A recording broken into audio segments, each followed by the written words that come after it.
And I think I should enjoy a little light supper now, Mrs. Bunting. A little bread and butter, perhaps. Could you arrange that? Oh, certainly, sir. I'll do that now. And if you'd be requiring any beer or spirits... Certainly not. Oh, sir. I had hoped that you and your husband were abstainers. You took the room? Yes, we're all right now. Look, 30 shillings. A week in advance. Oh, it's wonderful. Wonderful. And Ellen, do you see what this means? Yes, you can have Daisy now. Yeah, do you know something, old girl? We're not going to worry too much about Daisy being in danger of that Avenger fella. Whatever do you mean, Robbie? Well, she's not a girl who takes a drink, you know. What's that to do with it, please? Oh, something I read in the paper while he was upstairs with the gentleman. They just found out that every one of the Avenger's victims had been drinking. They figured he must be some kind of a rabid abstainer. Two thoughts only governed Ellen's mind.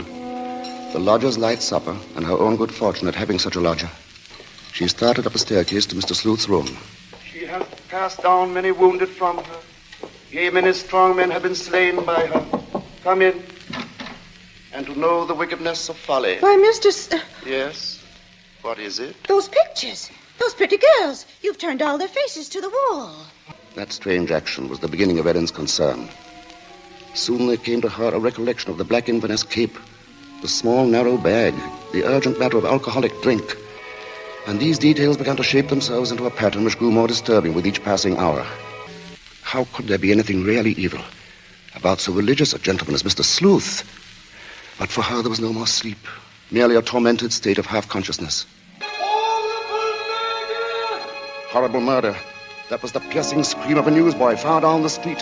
The Avenger strikes during night! Ellen Bunting heard the boy cry out the Avenger's latest stroke, made during the night.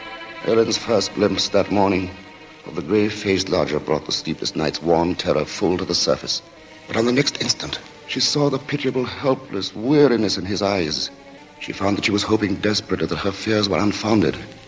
She knew there was one thing she must examine. That was the lodger's single piece of luggage. She'd thought of it often. What could it hold? Not much in the way of clothing, surely. It was too small, too narrow. It was more like a case. A case for a knife.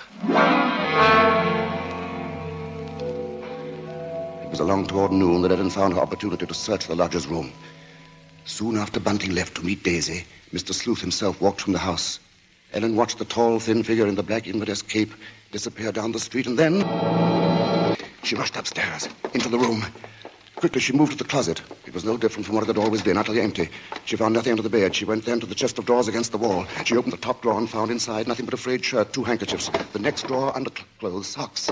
The next empty. There remained then only one possible place for the small, narrow bag, the bottom drawer, and it was locked. Tugging at the drawer, she heard suddenly the opening of the front door downstairs.